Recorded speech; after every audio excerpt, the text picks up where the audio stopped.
customers are consultants who work on claims, and they were asking for support on it.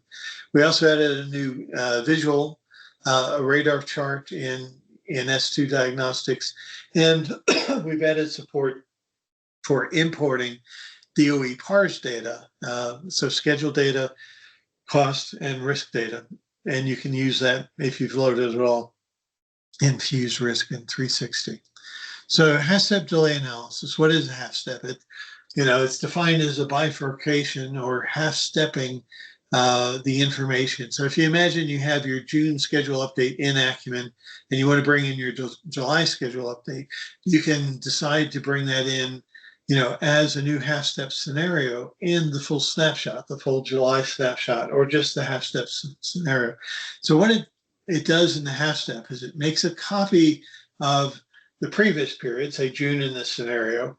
It updates the status date to what's coming in as the half step, say July in this scenario, and it loads into that middle bit, that scenario, progress updates only. So not new scope or deletion of scope. So it's very clearly defined in what's called recommended procedure or recommended practice number 29R03, forensic schedule analysis from AACE. But elements that are not considered progress revisions include new or deleted activities or split or combined activities that generate new activity IDs. Similarly on logic changes and things of that nature. So it's really isolating. If we simply take the progress from July on the scope that we knew, were we ahead or behind at that point? And then if we take the full scope changes, new activities, new logic, all that sort of stuff, then are we ahead or behind? So it's trying to isolate what the cause of the delay is and therefore who's responsible for it. So to go along with that, we added a new set of metrics that allow you to compare, in this example, the standard 1 month update, the 6 month update, and then the half step. We named the scenario 1 month update, half step to 6 month update, so the two project names. And, we adjust the status date. Like I said, we take a copy of 1 month in this scenario, update the status date, update the progress, run CPM on it. And then we can identify, like in this simple example, in 6 month update, there were 4 activities that were reported as starting late. But in the half step, there were 5.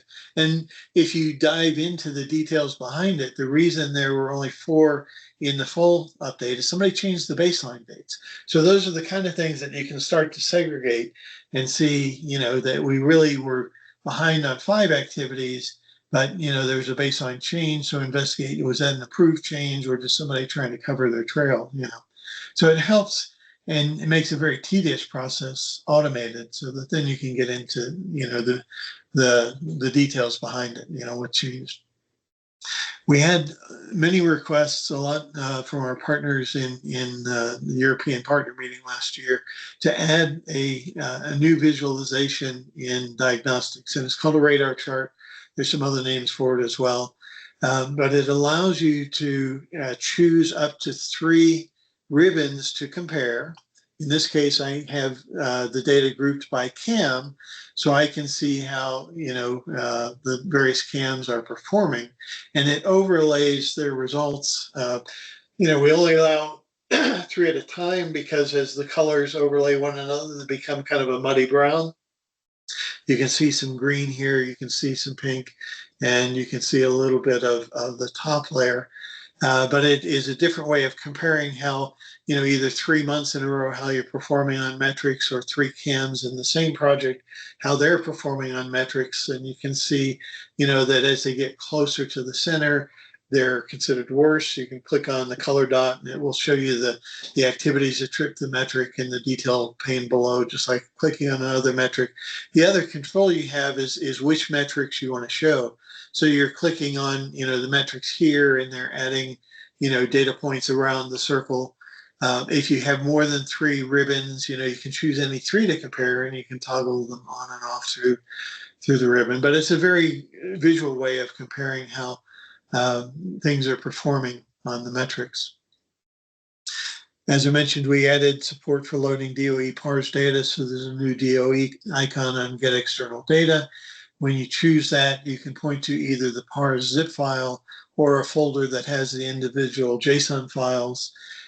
When you point to where the data is, we read it and we can show you the projects that are in the zip file or the in the JSON files, and you can choose which project you want to load. You can choose one of those as a baseline for that project, and if the PARS data has cost like COBRA data and risk, then you can choose to pull that in as well. If it doesn't exist, then it's grayed out like risk in that case. And feel free to ask questions at any time. We updated integrations as we normally do. In the case of OpenPlan, we improved the OpenPlan team gave us more information in OpenPlan backups, which helps us improve our support, the Acumen support for user fields. Why that's important is that when you're doing IMPDAR exports, there are certain fields that you can export from OpenPlan user fields, but we didn't know in the past which fields were user fields versus, just regular fields, like a SAL paragraph. So the OpenPlan team put a list of which fields are user fields in the backup, and Acumen now processes that to enable more functionality in Acumen. We updated our support for the latest version of Power Project, which is 17.2. And we expanded support for it in Acumen. So it used to be that you couldn't run anything that needed CPM, like risk or acceleration or creating scenarios on Power Project data, but now you can, as well as supporting the later versions. We updated our support for Saffron Project to its latest version and Phoenix Project Manager as well. Any questions on Acumen 8.10? Okay, moving on to Touchstone, which is also releasing on Friday. The big thing that we spent time on in the Touchstone release was this new benchmark reporting capability, and you'll see more detail about it. But really, we're building up through this middle process a history of project performance over time, and customers wanted the ability to compare their projects one to another using combinations of metrics that were important to them. And it's something they can't do in Acumen by itself, but they can now do in Touchstone. So there's a lot of the work was there. But there's also some usability and customer requested enhancements as well. One of the things that National Highways in the UK really wanted was more visibility into the current score of the submittals at both the project portfolio level and the program level. So we've done that. They also wanted more time available for the upload windows. The months are different lengths, and we had an algorithm to make sure that monthly upload windows didn't overlap one another, and it wasn't quite as wide open as it could be. So we did some changes to make that, to provide a little more time on that. We also added some new project fields to make it easier to categorize projects by type as well as by phase. That works in combination with the benchmark reporting and in general, but it allows us to then, define our portfolios of projects using either the phase or the project type user fields essentially, and then using those for filters on the reporting. So this is an Acumen Fuse benchmark view. And, if you're familiar with Acumen, you've seen it before. So you can choose your project and you can choose just one of two different sets of metrics. And then you can categorize your project and click, to benchmark it. But what you don't know is you don't have control over the projects that is being compared to in the cloud, and you don't have selection of your own metrics. You can only use these two. And that's because the cloud database doesn't have the metrics and can't recalculate, the scores of projects based on whatever metric you come up with, right? So customers for years have been asking an Acumen to be able to use their own metrics and really just limit it to their own projects. So that was the genesis of the idea for benchmark reporting in Touchstone, because there you have your own projects and you have your own metrics. So this is the main report screen. I've selected a group of projects here, and they're shown over time. Because projects, have different periods of performance, we normalize the data to 10 percentile, buckets across the life of the project, right? So if one of these schools takes 3 years, one of them takes 2 years, we can compare how it looked at 10%, 20%, 30% across the progress of the project, and then kind of visually compare one to the other. We also allow the customers put in their own targets for where they think projects should be at each of those 10 percentile marks. And that's the thicker blue line there. So you see the numbers in the table at the bottom, you see the visuals above. If you, in one of my slide decks, I have, and I think it comes up later, sorry. So this is the main report, and there's some more things that it does. So users can create as many reports as they want, multiple reports with different filter criteria so they can look at different types of projects or projects in different phases. One phase might be that they're proposal schedules that you're considering versus, just execution schedules or things of that nature. So you can choose the data to be included, what acceptance criteria, which are the metrics to include, and when benchmark attributes and so forth. So on the data tab itself, so a report has a details form with a number of tabs. The first tab is the data tab, and you choose what field you want to filter on. In this case, the project name. And you can click on the values and it shows you all the projects that you have access to, and you can toggle on and off projects here, or you can include them all here and filter them when you actually are looking at the report. And you can have more than one set of filter criteria as well here. On the scoring tab, you choose what sets of metrics, what groups of metrics you want to use, and Touchstone will calculate the values for those over all the snapshots for the project. So now you can choose your own projects, you can choose your own metrics, which is what people wanted to be able to do in Acumen as well. You can also take advantage of the benchmark attributes. So the metrics are the quantitative scores, benchmark attributes are the qualitative scores across the life of the project. So you might have a financial or profit score, you might have a customer satisfaction and a management satisfaction, and you might want to use those as a part of your benchmarking. And then you can set the target scores for each of the 10 percentile marks across the score. So this is the more interactive pop-up. So this is the report again with a number of schools in our sample project. And you can see some of them are, complete and some are not complete and so forth. So if you click on one of the data points, it shows you what that data point is made up of. So this, 46.2 is made up of two sets of metrics, one with a 0 score and one with a 51 score, and 3 benchmark attributes. And if you hover over one of the acceptance criteria, which are the metrics, there are actually hyperlinks that you can click on to get the details of what metrics are in that group and how you scored both primary and secondary scores. And for any that were tripped or considered not good, we also give you suggestions, which are tailorable by the customer. Eventually, it might be nice to be able to use Gen AI to come up with those suggestions, but at the moment we provide defaults and the customers can update those to whatever they want in there. You can also use the checkboxes to select as many as you want, and that will filter the visual here. But if you've selected just 2, then you get a compare button. And if you click that, it brings up a more detailed comparison of those 2 with a summary tab. And then, let's see, it should, summary tab, benchmark attributes tab, and one tab for each of the metrics, doing a detailed comparison of those 2 projects on those metrics, again, with suggestions on how to improve your quality.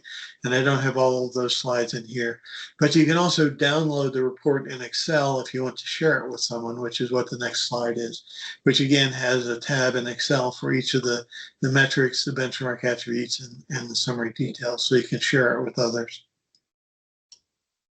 In terms of usability in Touchstone, we did a number of things. As I mentioned, we added the phase and the type field, so you could, say this is a proposal, this is a construction, and maybe you're only comparing things that are in the construction phase, or that are schools or hospitals or whatever you have. We also added the current score from the most recent submittal and current status to this list and other lists, so you can really get, a monthly snapshot of how the projects that you're responsible for are doing in terms of their submittal quality here, which was something National Highways had asked for. We also made those visible in the detailed form, so there's the phase and type where you would enter those in the current score and status. And if you're looking at the program level, like all schools in Colorado, we also added the score here so that it's visible throughout.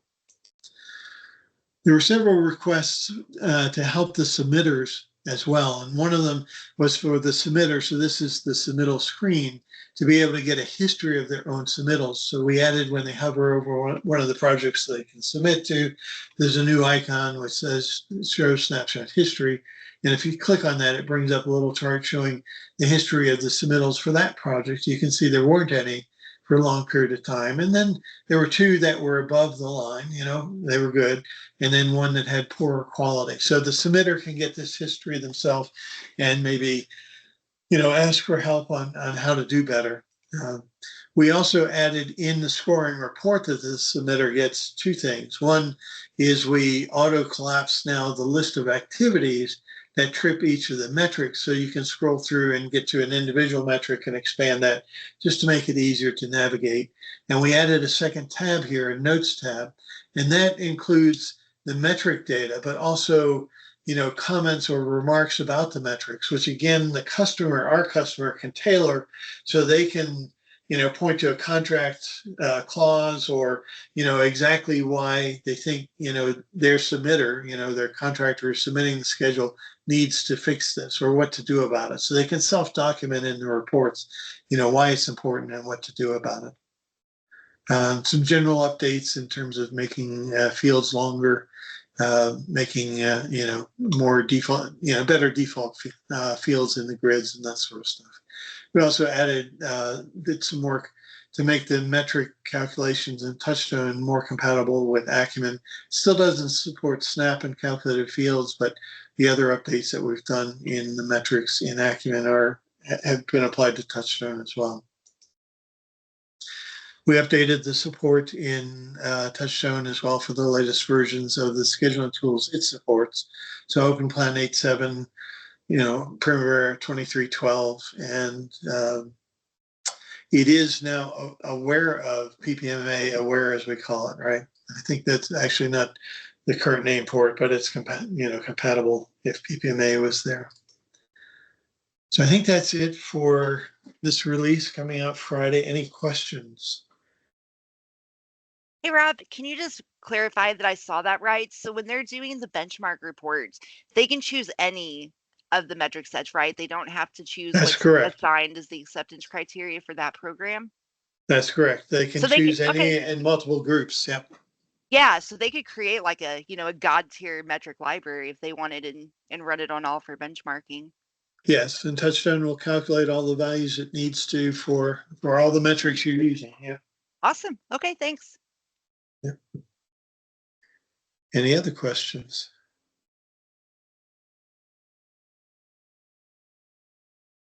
All right. Well, Don, I think I hand it back to you at this point, right? Yeah, so I'm going to go ahead and launch the quiz. Go ahead and stick around and fill that out. And then when it looks like we got critical mass have wrapped it up, I'll go ahead and close the meeting. Thanks, everyone, for your time. And thanks, Rob and Michael, for the presentation.